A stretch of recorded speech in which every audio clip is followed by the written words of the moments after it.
Hi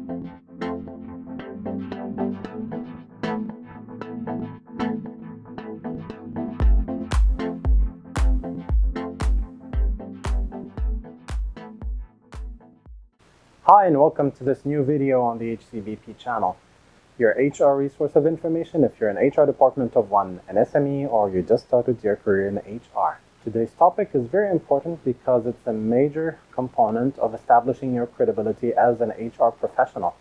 Essentially, there are two ways of budgeting, either a top-down approach or a bottom-up approach. Now, from the name, as you can tell, a top-down approach is usually guidelines enforced by the senior management of the organization cascaded down, and people who are working on budgets, the different departments, they work within these broad guidelines. A bottom-up approach gives a bit more leverage to the different department heads or managers to kind of recommend what they see as an appropriate budget for their departments. We talked previously about some of the components we need to include as part of our HR budget if we're budgeting for staff costs. Now, today what we'll be talking about is the method. How do we actually put these numbers in place? And for that purpose, we're going to be discussing 4 different types of budgets. We're starting with zero-based budgeting. Let's say you're part of a new company, a new organization just established. Basically, this is the kind of budget you would have to work with, which is zero-based, meaning, literally, as the name suggests, this is from the ground up, and you have to build it up and justify each and every cost you put into this budget. Now, this is not the only scenario where we use zero-based budgets, because it depends sometimes, depending on the financial climate. As I said, zero-based budgeting is a very favorable approach in times of crises, because what you do then is you don't look at what you're currently spending, you re-justify all your costs from the ground up, all the way up again. So you assume that the business is going to do 1, 2, 3, 4, 5, and for this particular business setting, what is the type of budget I need to run, and how do I justify each and every expense to achieve this budget?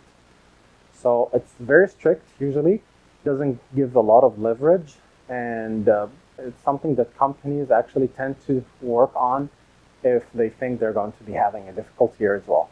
So again, when you establish a new company and when you have a difficult financial year, this is one of the methods you can use. Another method is the incremental method. Basically, you're assuming that your costs will rise year on year based on things like increased competition, competitive landscape, increased cost of living, and so forth. However, companies don't prefer to use, usually, specifically in our region, this approach because it gives the line managers and the department heads some leniency to be a bit lazy and not challenging their costs enough. Or what they do is sometimes they overinflate their costs at the budgeting stage because they want to show savings towards end of the year. So again, that approach is not likely to be adopted by many organizations. However, there are some that adopt this approach, especially if times are good usually. Another method is the value proposition method. Now, as the name suggests, the value proposition method basically looks at what are the added values that are going to justify the costs that you're putting into your budget. So, for example, is there a benefit or an added value to customers, to the management team, to the stakeholders, to the shareholders, to your line staff? What is this added value that justifies these expenses? And do we have enough justifications for these expenses? One other type of budgets is activity-based budgets. In such type of budgeting methods, you actually look at what are the end results that you're aiming to achieve, and you work your way down from there. So you basically say, these are the costs that I need for in these particular activities in order to get to that end result towards end of the year. And as I said earlier, these methods are actually subject to being top-down or bottom-up. Now, in general, what I've seen in our region is that we mostly have top-down approach. So rarely did I see a bottom-up approach in our region.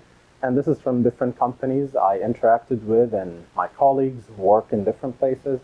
plus my own experience, so it's almost all the time a top-down approach rather than bottom-up. And since the crisis days, actually, back in 2008, what I've noticed is that there's always kind of a combination between zero-based value proposition and activity-based budgeting. This is what's mostly being followed throughout the countries, the GCC countries, and through different companies. So actually, this is what I wanted to talk to you about today. In future videos, we'll be talking about each one of these budget types and how do we prepare for it. And we'll give some examples. But for now, that's it. I hope you benefited from this video. And as usual, if you find it useful, please hit like, subscribe, and share. And remember, when you're in doubt, I'm here to help you out. Until the next time.